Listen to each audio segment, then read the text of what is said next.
What are your thoughts on working out fasted versus fed? Are we missing, if someone's overly fasting, are there opportunity gaps there for, MPS and muscle remodeling? Whenever I get asked the question, I'm thinking, okay, so what's the population and what's the goal and what's at stake here? What level are we talking about here? Are we talking about looking decent for, the family reunion, or are we talking about placing first at a national level competition? And so the Right. answers would kind of vary. Um, but generally speaking, for a resistance training bout that is not endurance oriented, what I mean by that is something that doesn't approach or exceed 90 minutes and certainly encroach upon like the 2 hour mark, which some people's training is that way. Whether we're looking at just really kind of obsessively high level folks in a given sport that involves strength training and conditioning. So most people's resistance training bouts genuinely don't cross much over an hour. And so, if that is indeed the case, then optimally you wouldn't go in there stone cold fast. And I mean, even you throw down some nitrogen matter there, some aminos. Hmm. You're at least amino fed, Yeah. and the collagen is in there too, which is fine. It was cool. I mean, I take collagen myself. I think I think there's enough evidence to point to the benefits of collagen supplementation. Um, so it is a personal preference thing. It's almost like if you don't have time to have something pre-exercise and you're not willing to throw down a scoop or two of protein powder, which is what I would recommend, then okay, no big deal. Just make it up after the training bout. And there actually is research showing us a stronger anabolic signaling response, not necessarily muscle protein synthesis, but these anabolic signaling molecules activity is actually higher when someone is trained in a fasted state, because the body is kind of panicking for like a growth rebound afterwards. And so anabolic signaling is higher with that, in response to that post exercise meal after a fasted training bout compared to after a fed training bout. But then you strike a compromise there, because with a lot of folks, the amount of work output they can do, the amount of reps they can do for a given number of sets gets compromised when Yes. they are training overnight fasted versus training after a full size meal after like 1 to 2 hours, where they're just kind of set and kind of ready to perform. But yeah, if your training bout is not 90 minutes plus, you can still grow. You can still get away with fasted training if that's how your schedule works, and or if that's how you prefer it. And I do know a few people who train fasted whose goals are such that it's perfectly fine for them. They're not trying to win contests for muscular size. They're just trying to look a certain way and they've achieved that look. They're trying to perform a certain way and they've achieved that.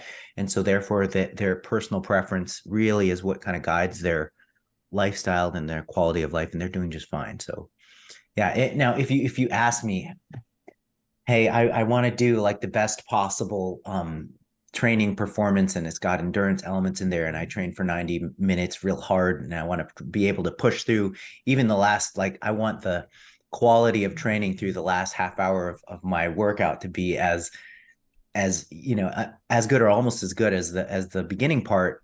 Then I would be like, yeah, well, fasted training is not necessarily gonna be the ticket for that.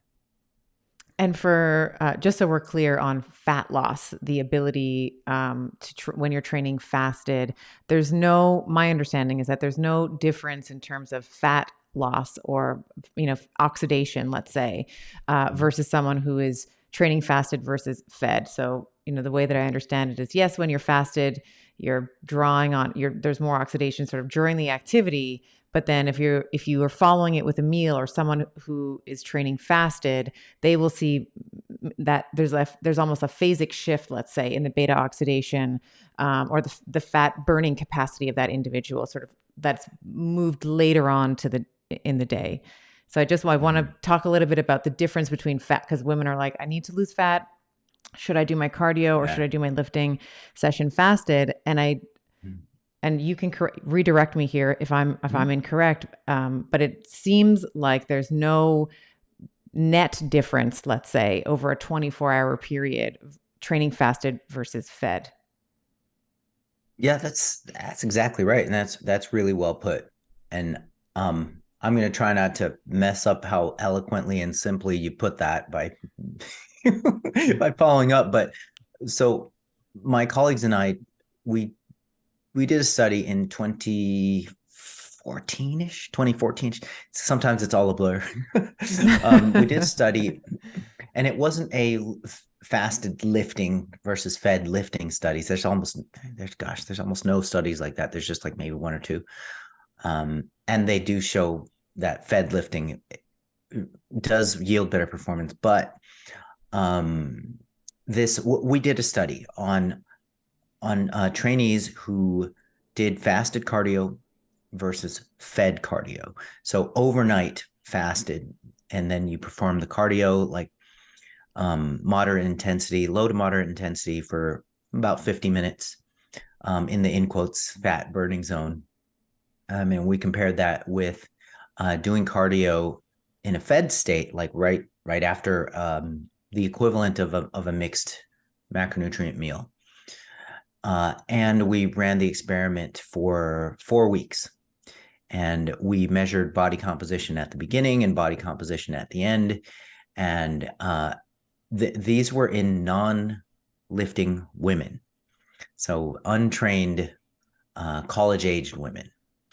And no significant differences in everybody kept their muscle, amazingly. Well, that's because I set protein at 1.8 grams per kilogram of body weight. And we didn't make the caloric deficit terribly aggressive, but everybody lost fat. Everybody kept muscle. No differences between the fed cardio group and the fasted cardio group.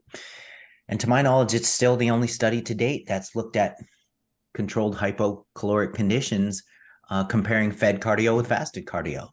So we found that, well, after all, at least in that population, it doesn't matter.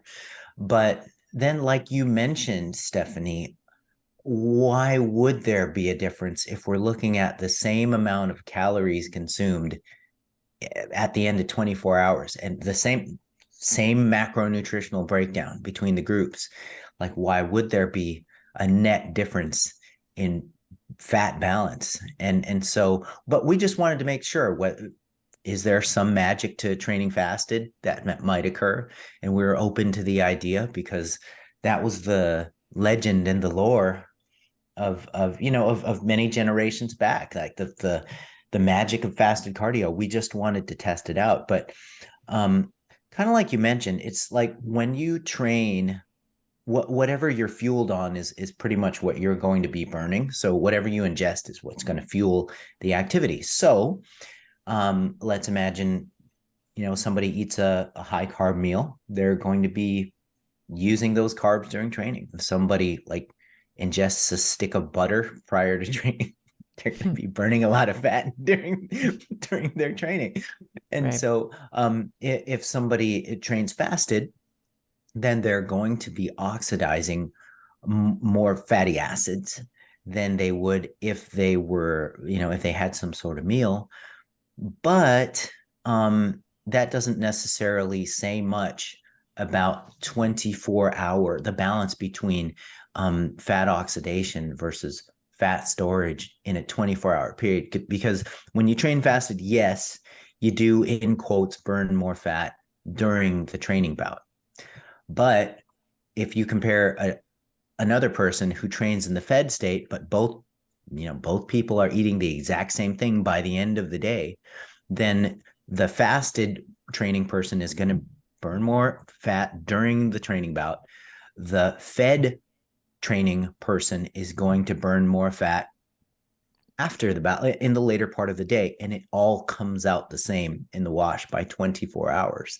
And so the take home practical message from that is do what you personally feel best on, for what you personally prefer, because then you're more likely to execute. You're more likely to carry that habit out and get it done. This is more of a philosophical comment, but I think that sometimes we just it's like this sort of type A need to this incessant need to perseverate on every single detail, and you need to do it 100% right or not at all. I think in most cases is a deterrent to actually just doing something, even if you're kind of doing it wrong or you're not doing it, quote unquote, optimally. I think it's just get out there. It's okay to suck, and it's okay to make mistakes, and it's okay to be a beginner and to learn. That's where all masters start. And I think that at least my observation in my own recovery from being a type A personality, there's this certain element of control, and that's why I think I field a lot of these questions, like which one's better? Should I train fasted or fed? Should I do cardio fasted or fed? When do I take my carbohydrates? First in the day, in the middle of the day, at the end of how much protein? And it's all this incessant sort of, it's like people are majoring in the minors, like just get to the gym, lift. You're probably going to not do it well, but just do something. And I promise you'll learn as you go. I'm still learning, and I've been doing it for a very long time.